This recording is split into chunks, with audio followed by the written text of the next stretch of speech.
Dalam khotbah di bukit, Yesus mengajar murid-muridnya, katanya, "Janganlah kamu menyangka bahwa aku datang untuk meniadakan hukum Taurat atau kitab para nabi. Aku datang bukan untuk meniadakannya, melainkan untuk menggenapinya. Karena sesungguhnya aku berkata kepadamu, selama belum lenyap langit dan bumi ini, satu huruf kecil atau satu titik pun tidak akan ditiadakan dari hukum Taurat sebelum semuanya terjadi. Karena itu siapa yang meniadakan salah satu perintah hukum Taurat sekalipun yang paling kecil dan mengajarkannya demikian kepada orang lain, ia akan menduduki tempat yang paling rendah dalam kerajaan surga. Tetapi siapa yang melakukan dan mengajarkan segala perintah Taurat, ia akan menduduki tempat yang tinggi dalam kerajaan surga. Aku berkata kepadamu, jika hidup keagamaanmu tidak lebih benar daripada hidup keagamaan para ahli Taurat dan orang-orang Farisi, kamu tidak akan masuk ke dalam kerajaan surga. Kamu telah mendengar yang difirmankan kepada nenek moyang kita, jangan membunuh. Siapa yang membunuh harus dihukum. Tetapi aku berkata kepadamu, setiap orang yang marah terhadap saudaranya harus dihukum. Siapa yang mencaci maki saudaranya harus dihadapkan ke mahkamah agama. Siapa yang menghina saudaranya harus dicampakkan ke dalam neraka yang menyala-nyala.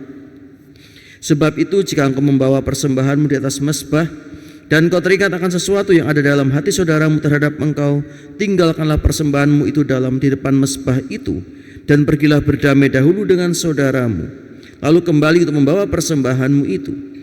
Segeralah berdamai dengan lawanmu selama engkau bersama-sama dengan dia di tengah jalan, supaya lawanmu itu jangan menyerahkan engkau kepada hakim dan hakim itu menyerahkan engkau kepada para pengawal dan engkau dilemparkan ke dalam penjara.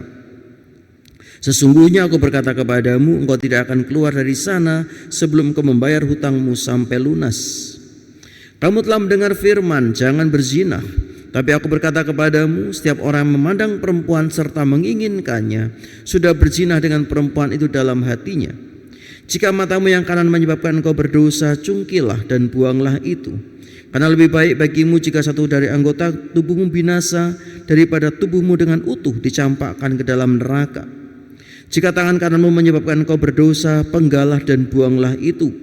Karena lebih baik bagimu jika satu dari anggota tubuhmu binasa daripada tubuhmu dengan utuh masuk neraka. Telah difirmankan juga, siapa yang menceraikan istrinya harus memberikan surat cerai kepadanya. Tetapi aku berkata kepadamu, setiap orang yang menceraikan istrinya kecuali karena zina, ia menjadikan istrinya berzina. Dan siapa yang kawin dengan perempuan yang diceraikan, ia pun berzina. Kamu telah mendengar pula yang difirmankan kepada nenek moyang kita, jangan bersumpah palsu, melainkan peganglah sumpahmu kepada Tuhan. Tetapi aku berkata kepadamu, janganlah sekali-kali bersumpah, baik demi surga karena surga adalah tahta Allah, maupun demi bumi karena bumi adalah tumpuan kakinya, ataupun demi Yerusalem karena Yerusalem adalah kota Raja Agung. Janganlah juga engkau bersumpah demi kepalamu, karena engkau tidak berkuasa memutihkan atau menghitamkan sehelai rambut pun. Jika ya, hendaklah kamu katakan ya. Jika tidak, hendaklah kamu katakan tidak. Apa yang lebih daripada itu berasal dari si jahat. Demikianlah sabda Tuhan.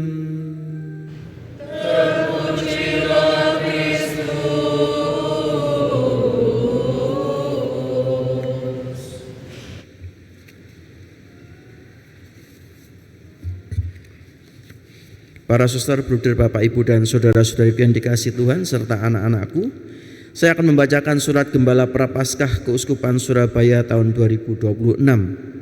Tema dari surat Gembala Prapaskah ini adalah menuju gereja paroki yang dewasa. Saudara-saudari, ibu, bapak, anak-anak remaja, orang muda Katolik, suster, bruder, romo, dan seluruh umat Allah yang saya kasihi. Pada hari Rabu Abu tanggal 18 Februari 2026 kita akan memasuki masa Prapaskah, masa yang disediakan secara khusus untuk membarui diri melalui aneka pertobatan menuju kedewasaan Kristiani. Masa Prapaskah dihayati pula sebagai suatu retret agung bagi seluruh anggota gereja, kesempatan penuh makna menyiapkan diri secara layak menyongsong sengsara, wafat, dan kebangkitan Tuhan. Tahun ini kita mendalami dua tema besar. Yang pertama tentang kedewasaan iman dan 5 tugas hidup menggereja. Tentang pendewasaan hidup berparoki, tema tersebut diteguhkan melalui pendalaman iman masa Prapaskah, bulan Maria, bulan Kitab Suci Nasional, dan bulan Rosario. Wujud tobat selama masa Prapaskah ini diwujudkan dengan lebih rajin merayakan Ekaristi dan doa-doa pribadi, mengikuti pendalaman iman, melakukan amal kasih, pantang dan puasa, serta menerima sakramen tobat.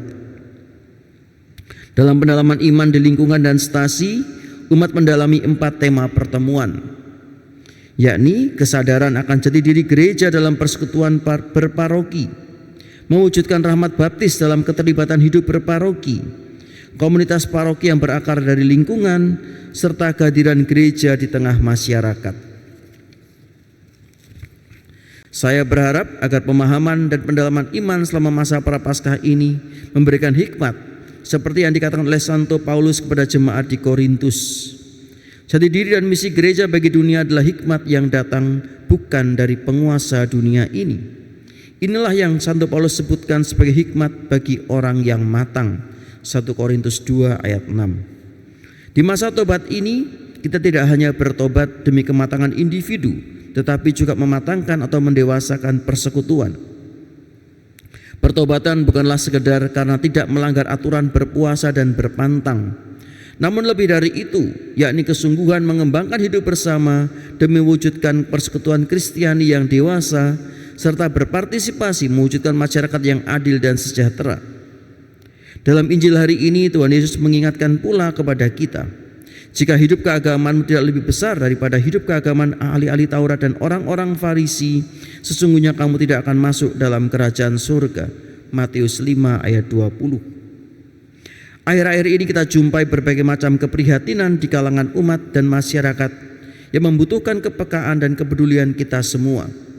Di antaranya, kurangnya penghasilan, kehilangan pekerjaan, kemiskinan, stunting, lilitan pinjol dan judol, ketidakmampuan membiayai pengobatan, kecanduan gadget, pelecehan seksual, bullying, kekerasan dalam rumah tangga, kelalaian terhadap pemenuhan hak anak, putus sekolah, keterasingan lansia di tengah jemaat, pendampingan bagi difabel dan keluarganya, bantuan biaya pendidikan dan pengelolaan lembaga pendidikan Katolik, upah kerja yang rendah, diskriminasi, kerusakan alam, banjir, pengelolaan sampah, gagal panen, dampak perubahan iklim, bencana alam, dan lain-lain. Saya berharap aksi puasa pembangunan atau APP menjadikan perwujudan pemahaman dan penghayatan atas jati diri gereja sebagai persekutuan umat yang misioner, peduli, dan terlibat. APP mewujudkan persekutuan umat yang berbela rasa dan memberdayakan.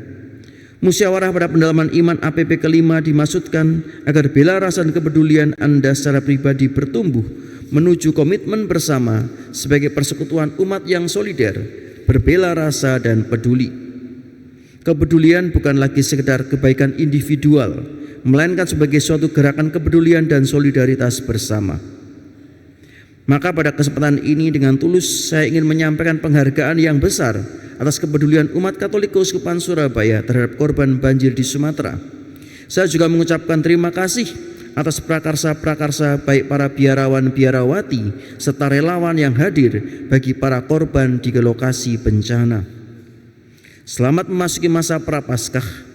Jadikan tanda abu di dahi Anda menguatkan penghayatan pertobatan di dasar kesadaran, sehingga dengan penuh sukacita, tulus dan iman yang matang mewujudkan gereja yang dewasa dan berbela rasa. Tuhan memberkati. Surabaya, 2 Februari 2026, Monsinyur Agustinus Tribudi Utomo, Uskup Surabaya.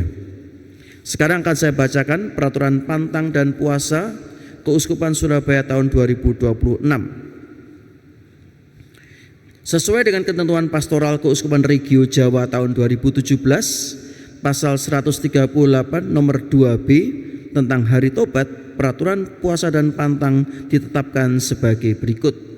1. Hari puasa tahun 2026 ini dilangsungkan pada hari Rabu Abu, tanggal 18 Februari 2026, dan hari Jumat Sengsara dan Wafat Tuhan atau Jumat Agung tanggal 3 April 2026. Hari Pantang dilangsungkan pada hari Rabu Abu dan 7 Jumat selama masa Prapaskah sampai dengan Jumat Sengsara dan Wafat Tuhan atau Jumat Agung. Jadi hari puasa adalah yang diwajibkan ya, hari puasa yang diwajibkan, hari Rabu Abu 18 Februari dan Jumat Agung ya, tanggal 3 April. Sedangkan hari Pantang, Rabu Abu dan 7 Jumat selama masa Prapaskah sampai dengan Jumat Agung. Yang kedua, yang wajib berpuasa ialah semua orang Katolik yang berumur 18 tahun sampai awal tahun ke-60. Sekali lagi, yang wajib berpuasa ialah semua orang Katolik yang berumur 18 tahun sampai awal tahun ke-60. Seandainya umur 61 mau puasa, ya silahkan, tapi tidak wajib. Seandainya anak umur 16 tahun mau puasa, juga silahkan, tetapi tidak wajib. Sedangkan yang wajib berpantang ialah semua orang Katolik yang berumur genap 14 tahun ke atas.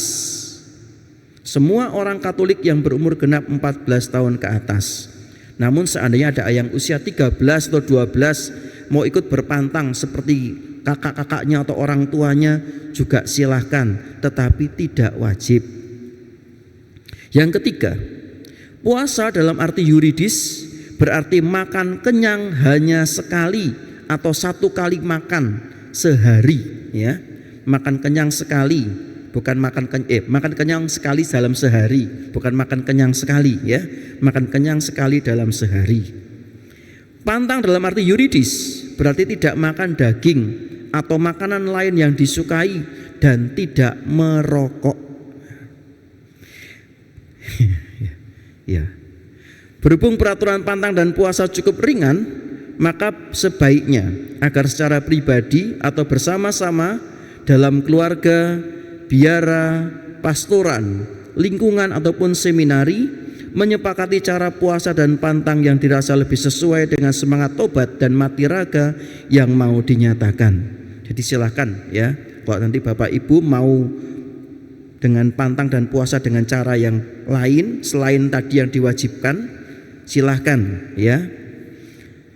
Maka yang keempat, hendaknya diusahakan juga agar setiap orang beriman Kristiani baik secara pribadi maupun bersama-sama mengusahakan pembaruan hidup rohani, misalnya dengan rekoleksi, retret, latihan rohani, tekun dalam ibadah jalan salib, meditasi, pengakuan dosa, adorasi, dan tekun dalam mendalami materi APP.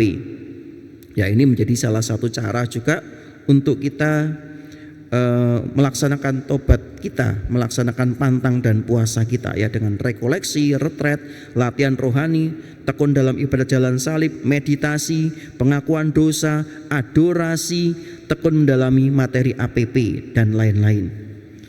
Yang kelima, salah satu ungkapan tobat ialah aksi puasa pembangunan atau APP yang diharapkan mempunyai nilai pembaruan pribadi dan nilai solidaritas tingkat lingkungan, paroki, keuskupan, dan nasional. Hendaknya di setiap paroki berdasarkan masukan dari lingkungan mengadakan kegiatan sosial konkret yang membantu masyarakat, misalnya donor darah, pasar murah, dan lain-lain ya. Lalu yang keenam, hasil pengumpulan dana selama masa Prapaskah hendaknya diserahkan kepada panitia aksi puasa pembangunan Keuskupan Surabaya paling lambat tanggal 31 Juli tahun 2026. Salam dan doa saya, Agustinus Tribudi Utomo, Uskup Surabaya. Maka Bapak Ibu dan Saudaraku yang dikasihi Tuhan, surat gembala sudah saya bacakan dan juga peraturan pantang dan puasa. Semoga kita semakin memaknai nantinya masa pertobatan kita dengan melaksanakan pantang dan puasa, dan juga senantiasa selalu melaksanakan ulah tobat kita, sehingga dengan itu kita sungguh-sungguh dapat memaknai pantang dan puasa kita dan masa pertobatan kita, sehingga kita dapat sungguh-sungguh dapat menjadi saluran berkat dan cinta Tuhan bagi sesama kita. Berkat Tuhan menyertai kita sekalian.